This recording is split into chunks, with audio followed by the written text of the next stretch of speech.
Hello friends, आप लोगों का इस नए वीडियो में स्वागत है। आज के इस वीडियो में हम सीखने वाले करंट रेशियो के बारे में। जैसा कि आपको पता है कि ये लिक्विडिटी का ही पार्ट होता है, ठीक है? तो लिक्विडिटी रेशियो में 2 रेशियोज पढ़ने वाले, एक है करंट रेशियो और एक है लिक्विड रेशियो। तो जिसमें हमारा पहला टॉपिक रहेगा करंट रेशियो, ठीक है? अगर हमें करंट रेशियो समझ में आ गया तो उसी के बेस पे हम लिक्विड रेशियो को भी आसानी से समझ लेंगे।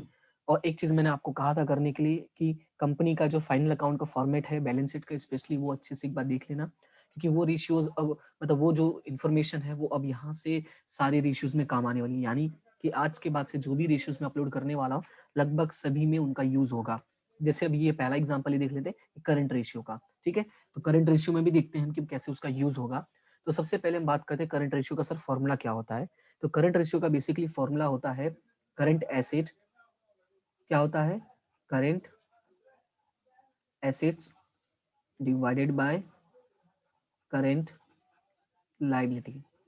अब क्वेश्चन है सर इस रेशियो से हमें क्या पता चलता है? देखो, अब इस रेशियो को हम बेसिकली हम प्रोपोर्शन में डिनोट कर, लाइक 2:1, 1:2, जो भी जैसा भी आएगा उस रेशियो में हम डिनोट करते हैं।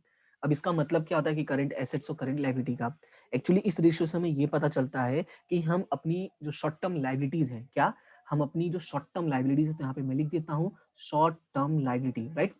अपनी जो शॉर्ट टर्म लायबिलिटीज हैं वो विद इन 1 ईयर वाली जो है, विद इन 1 ईयर वाली, क्या उसको हम आसानी से पे कर सकते हैं या नहीं, वो हमें चेक करना होता है करंट रेशियो से। क्योंकि देखो, बिजनेस में बहुत सारे ऐसे लोग होते हैं जिनको हमें हमसे फटाफट पैसे चाहिए होता है। बेसिकली हमारा जो क्रेडिटर होता है, जो हमें क्रेडिट पर गुड्स रॉ मटेरियल सप्लाई करता है, वो ये चाहता है कि भाई उसके पैसे जल्दी से जल्दी मिल जाए। सीधी सी बात है, हम भी चाहते हैं कि हमारे पैसे जल्दी मिल जाए, तो उसी तरह से सामने वाला भी चाहेगा। तो दैट्स वाई कभी कभी वो हमारे करंट रेशियो को चेक करता है, और कभी कभी हम अपने लिए भी चेक करते हैं कि भाई कभी ऐसा ना हो जाए कि कोई नेगेटिव सिचुएशन और हम फंस जाए, ठीक है? तो हमें ये याद रखना है कि करंट रेशियो में बेसिकली क्या होता है, current asset divided by current liability, ठीक है? और याद क्या इसमें, देखो कुछ चीजें हमें याद रखनी है। क्या याद रखनी है? कि इसका जो एक आइडियल रेशियो होता है, आइडियल रेशियो का मतलब ये है कि एक सबसे अच्छा माना गया है कि अगर ये सिचुएशन है तो कंपनी बहुत अच्छा कर रही है। क्या? एक आइडियल रेशियो माना गया 2:1। अब क्वेश्चन ये राइज सर, ये 2:1 का मतलब क्या है? 2 का मतलब है आपका करंट एसेट और 1 का मतलब है आपका करंट लायबिलिटी।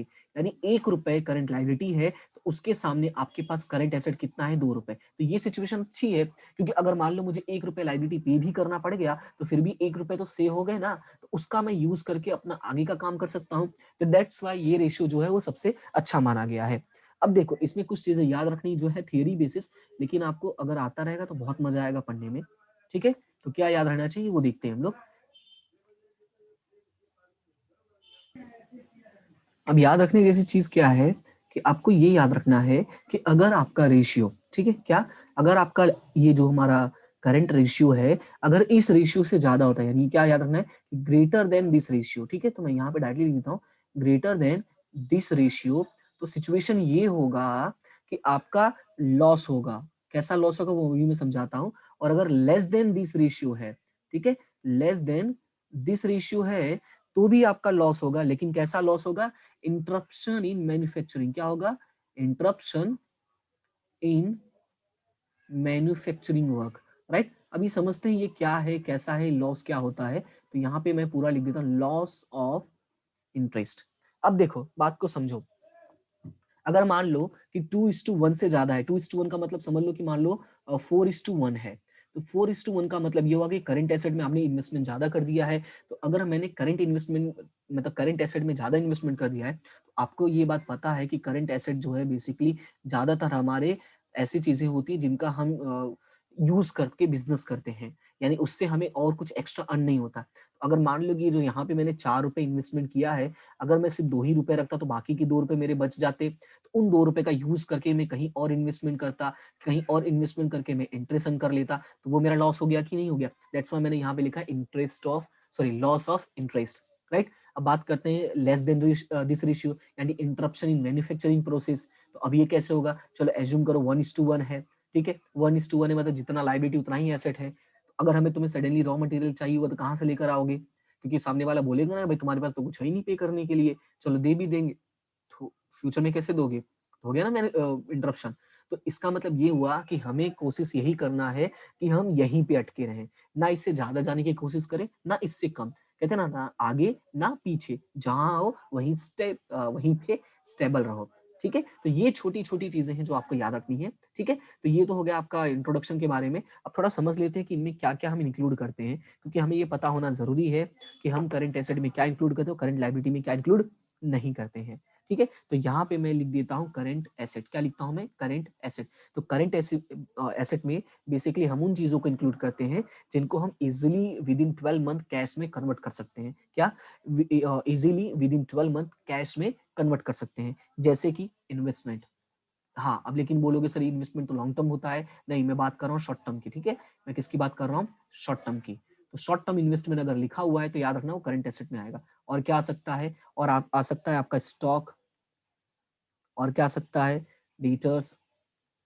डेटर्स के साथ बिल्स रिसीवेबल भी आ जाएगा। ठीक है, कैश आ जाएगा। ठीक है, और बैंक आ जाएगा, या तो कैश या तो बैंक, जो भी दिया होगा।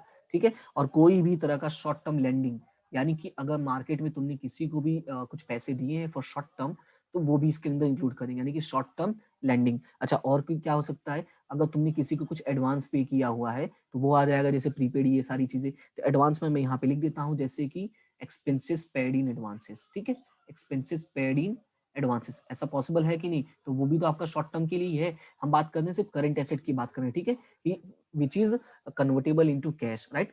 ओके, अब यहाँ पे समझो कैश या कैश इक्विवेलेंट दोनों चीजें होती हैं। कैश या तो कैश इक्विवेलेंट, कैश के जैसा ही वो भी काम कर रहा हो। तो expenses paid in advances. Okay, और भी क्या क्या हो सकते हैं? तो अभी हो सकता है इनकम आउटस्टैंडिंग। किसकी बात करते हैं? इनकम आउटस्टैंडिंग की बात करते हैं। या तो टैक्सेस इन एडवांसेस। क्या?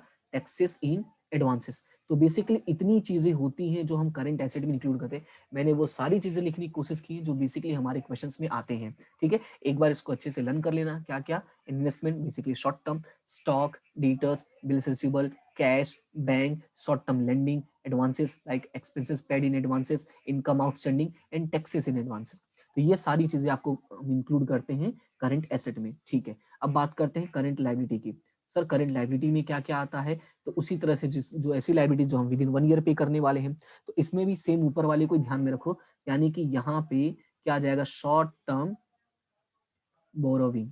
वहां पे शॉर्ट टर्म लेंडिंग था, तो यहाँ पे शॉर्ट टर्म क्या हो जाएगा? बोरोविंग हो जाएगा। ठीक है, उसके बाद हो जाएगा क्रेडिटर, क्योंकि स्टॉक तो इसमें होता नहीं है, तो क्रेडिटर हो गया। अब क्रेडिटर आया तो आपको पता है बिल्स पेबल भी साथ में ही आएगा। ठीक है, कि दोनों भाई भाई हैं।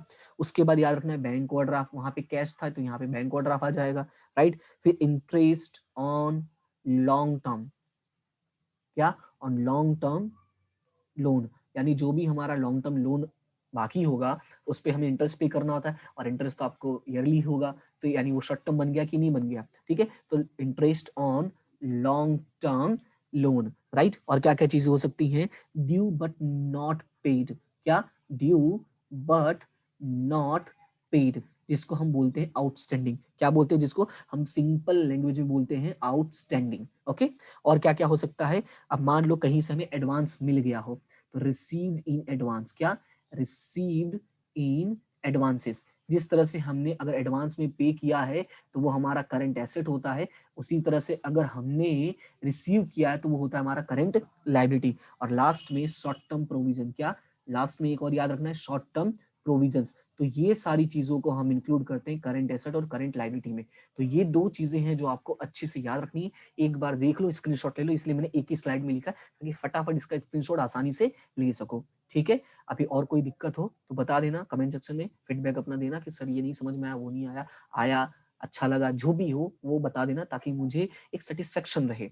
ओके, क्योंकि कहते हैं ना, इंसान है, इंसान की प्रवृत्ति होती है कि भाई उसको भी सुनना अच्छा लगता है। तो वैसे ही हम भी इंसान ही हैं। अब ऐसा तो है नहीं कि बहुत ज्यादा बड़े बन गए। ओके, ठीक है, और मैंने संन्यास तो बिल्कुल धारण नहीं किया है, तो मोह माया भी है थोड़ी बहुत। ओके, तो ठीक है, आगे बढ़ते हैं। तो ये सारी चीजें हैं आपको जो याद रखनी करंट रेशियो से रिलेटेड। अब थोड़ा थोड़ा प्रैक्टिस करते हैं ताकि क्लियर हो जाए चीजें। तो यहाँ पे लिखा हुआ है कैलकुलेट करंट रेशियो। क्या लिखा हुआ है? Calculate current ratio. तो सबसे पहले मैंने कहा था जब भी कोई भी तुम्हें फॉर्मूला मतलब कोई भी रेशियो पूछे तो सबसे पहले क्या लिखोगे? फॉर्मूला। तो current asset divided by current liability. क्या लिखोगे? Current asset divided by current liability. ठीक है, तो अब यहाँ पे इतनी सारी चीजें दिया हुआ है, तो हम देखते हैं सबसे पहले कौन कौन सा इंक्लूड करना है, कौन कौन सा इंक्लूड नहीं करना है। तो डेटर्स इंक्लूड करना है, लेकिन किसमें? एसेट में। तो यहाँ पे मैं ए लिख देता हूँ, बिल्स रिसीवेबल ए लिख देता हूँ, बैड डेट रिजर्व तो डेटर में से माइनस करते हैं, तो यहाँ पे माइनस ए लिख देता हूँ ताकि क्लियर रहे। स्टॉक ये एसेट का पार्ट है तो ए लिख देता हूँ। कैश एंड कैश इक्विवेलेंट ये भी एसेट का पार्ट है तो ए लिख देता हूँ। मशीनरीज, मशीनरीज तो मैंने बोला ही नहीं था क्योंकि ये करंट एसेट और करंट लायबिलिटी है। और ऊपर भी ये फॉर्मेट में देखो कहीं पे भी क्या मैंने गलती से मशीनरी वर्ड यूज किया, देखो मैंने कहीं भी गलती से वर्ड यूज किया है? बिल्कुल नहीं, मैंने कहीं भी मशीनरी वर्ड यूज नहीं किया है। ठीक है, तो ये याद रखना भाई, मशीनरी को हमें नहीं लेना होता है। तो यहाँ पे मैं इसको क्या करता हूँ, कट कर देता हूँ। फिर बात करते हैं फर्नीचर, फर्नीचर भी नहीं लेना है। बिल्स पेबल तो ये तो लाइबिलिटी बन गया। शॉर्ट टर्म लोन तो क्लियरली लिखा हुआ है तो ये भी लाइबिलिटी बन गया। आउटस्टैंडिंग एक्सपेंस, आउटस्टैंडिंग है, पे करना बाकी, तो ये भी तुम्हारा लाइबिलिटी बन गया। तो देखो क्लियरली दिख रहा है कि हमारे पास 5 एसेट्स हैं और 3 लाइबिलिटीज हैं। तो हम क्या करेंगे, पहले एसेट्स को ऐड करते हैं। तो यहाँ पे मैं डायरेक्टली लिख देता हूँ, नाम तो दिया ही हुआ है, तुम अगर क्वेश्चन सॉल्व करना तो नाम लिख के करना, क्योंकि तुम्हें दिखाना पड़ेगा ना, मेरे पास तो क्वेश्चन अवेलेबल है। तो कैसे दिखाओगे मैं तुम्हें एक बार बता देता हूँ। पहले लिख देना एसेट डेटर्स, ठीक है, बिल्स रिसीवेबल, ओके, नहीं रुको रुको, डेटर्स में से माइनस ही कर देते हैं, ठीक है। कैसे दिखाओगे मैं वापस लिख देता हूँ, रुको। तो यहाँ पे ऐसे लिखोगे डेटर्स, डेटर्स कितने का है आपका 1,80,000, उसमें से सबसे पहले क्या माइनस करोगे, आपका बैड डेट रिजर्व कितना है 10,000, ठीक है। तो ये आपका बच जाएगा 1,70,000। उसके बाद क्या ऐड कर दोगे इसमें, उसके बाद है आपका बिल्स रिसीवेबल, उसके बाद है आपका स्टॉक, उसके बाद है आपका कैश एंड इक्विवेलेंट, ठीक है। तो ये तीनों चीजें ऐड कर दें, तो यहाँ पे मैं लिख देता हूँ। तो बिल्स रिसीवेबल है हमारा 30,000, उसके बाद है स्टॉक है हमारा 30,000 और कैश इक्विवेलेंट है आपका 45,000। इतनी चीजें ऐड करना है और उसी के साथ यहाँ पे मैं लाइबिलिटीज भी लिख देता हूँ। करंट लाइबिलिटी में क्या क्या आएगा, तो करंट लाइबिलिटी में आपका है बिल्स पेबल, ठीक है, शॉर्ट टर्म लोन है और आउटस्टैंडिंग एक्सपेंसेस है, ओके। तो यहाँ पे बिल्स पेबल कितना है मेरा 20,000 है, ठीक है। शॉर्ट टर्म लोन कितना है 90,000 है और ये है 27,500, कितना 27,500। अभी हमें क्या करना है, दोनों को ऐड करना है। तो मैं फटाफट ऐड करता हूँ, 170 प्लस 30 प्लस 30 प्लस 45, तो ये हो जाएगा 2,75,000। कितना हो जाएगा 2,75,000, ठीक है। और यहाँ पे अगर मैं करंट लायबिलिटी की बात करता हूँ तो यह होगा 20,000 प्लस 90,000 प्लस 2,75,000, तो ये कितना हो जाएगा 1,37,500, ठीक है। कितना हो जाएगा 1,37,500। अभी फॉर्मूले में रख दो, current asset divide by current liability. तो करंट एसेट कितना है 2,75,000 और ये है 1,37,500। तो 2,75,000 डिवाइडेड बाय 1,37,500, तो ये आ गया आपका 2। वाओ, ये तो एग्जैक्टली 2 आ गया। इसका मतलब यहाँ पे मैं लिख दूंगा 2। अब देखो मेरे पास दो ऑप्शन है ये करंट रेशियो शो करने का, एक तो मैं डायरेक्टली 2 लिख के छोड़ दूं या तो मैं ऐसे लिखूं 2:1। तो ये मेरे हिसाब से ज्यादा अच्छा है, ठीक है। अगर ऐसे लिख के छोड़ दोगे तो गलत नहीं कर देंगे, बट मैंने कहा कि रेशियो में ही हमेशा डिनोट करना है, प्रपोर्शन में, तो 2:1 दिखाओगे। इससे सामने वाले को क्लियर हो जाएगा कि आंसर 2 है और आपका लायबिलिटी है 1, ओके। और अगर कोई डाउट लगे तो पूछ लेना, ठीक है। तो ये बहुत ही ईजी था, फॉर्मेट ही लर्न करना था आपको, ओके। अच्छा एक चीज अभी बची हुई जो मैंने अभी तक नहीं बताया है, उसको मैं बीच में कहीं भी बता सकता हूँ, इसलिए वीडियो को पूरा देखना। थोड़ा तो मुझे है ना सस्पेंस रखना जरूरी है ना, नहीं तो फिर तुम लोग तो भाग जाते हो, ओके। तो चलो ठीक है, ये तो ऐसे ही हो गया मजाक। थोड़ा अब दूसरा क्वेश्चन देखते हैं, मैंने एक और क्वेश्चन ऐड किया है, राइट, ताकि थोड़ा और क्लियर हो। तो अब इस क्वेश्चन को मैं सॉल्व नहीं करूंगा, मैं सिर्फ टिक करके आपको समझा दूंगा कि क्या करना है क्या नहीं करना है। तो क्वेश्चन में बोला है कि find out the current ratio, साथ में बोला है find out the working capital. अच्छा वर्किंग कैपिटल आ गया तो चलो करना ही पड़ेगा मुझे। तो वर्किंग कैपिटल का मतलब क्या होता है पहले वो समझ लो। तो अगर आप लोगों ने मेरा पिछला वीडियो देखा होगा तो वहां पे मैंने ये सारी छोटी छोटी चीजें मैंने एक्सप्लेन की है, और अगर नहीं देखा तो उसका लिंक डिस्क्रिप्शन में दिया हुआ है, आई कार्ड में भी दिया हुआ है, दोनों जगह से आसानी से देख सकते हो क्योंकि वो चीजें बहुत ही इंपॉर्टेंट है, ओके। तो मैंने बताया था working capital is equal to current asset minus current liability, ठीक है। क्या होता है current asset minus current liability, okay. तो यहाँ पे मैंने फॉर्मूला लिख दिया, अभी मैं सिर्फ इसमें समझा देता हूँ कि कौन कौन सी चीजें करंट एसेट में होगी और कौन सी चीजें करंट लाइबिलिटी में होगी, बाकी आप लोग सॉल्व कर लेना, ओके। तो स्टार्ट करते हैं, सबसे पहले डेटर्स। तो डेटर्स आपका आ जाए करंट एसेट में, तो मैं यहाँ पे ए लिख देता हूँ, ओके। तो लैंड एंड बिल्डिंग तो ये तो आएगा ही नहीं। आउटस्टैंडिंग एक्सपेंसेस तो ये आपका लाइबिलिटी हो जाएगा। करंट इन्वेस्टमेंट साफ साफ लिखा है तो ये आपका एसेट हो जाएगा। क्रेडिटर लाइबिलिटी हो जाएगा। बैड डेट रिजर्व डेटर्स में से माइनस करना होता है तो माइनस ए कर देना, ओके। बिल्स रिसीवेबल ये भी आपका एसेट है तो ए हो जाएगा। फर्नीचर, फर्नीचर को हमें नहीं लिखना होता है। नॉन करंट इन्वेस्टमेंट, देखो लिखा हुआ है नॉन करंट इन्वेस्टमेंट, और मैंने कहा था हमें करंट इन्वेस्टमेंट देखना होता है, तो ये भी क्या हो जाएगा कैंसिल हो जाएगा। और नेक्स्ट है कैश एंड कैश इक्विवेलेंट, तो चिल्ला चिल्ला के बोल रहा है कि मैं एसेट हूँ, ओके। एंड है बिल्स पेबल, तो बिल्स पेबल आपका किस में आता है लाइबिलिटी में आता है। बात करते हैं स्टॉक, तो ये भी आपका एसेट में आता है, ठीक है। तो ये रहा पूरा का पूरा, देखो इतना अच्छे से इतना स्ट्रक्चर क्लियरली दिख रहा है, asset cut liability, asset liability minus asset, asset cut cut asset liability asset, ठीक है। तो अभी आपको क्या करना है, सिर्फ आपको फॉर्मूला यूज करना है करंट रेशियो का, like current asset divided by current liability. Current asset का कैलकुलेशन अलग करके दिखाना है ताकि टोटल एक जगह दिखे, जिसको हम लोग बोलते हैं वर्किंग नोट। करंट लायबिलिटी का टोटल अलग करके दिखाना है और दोनों को बाद में फॉर्मूले में रख देना और यहाँ पे माइनस कर देना, ठीक है। तो आई होप कि आपको ये क्वेश्चन समझ में आ गया होगा।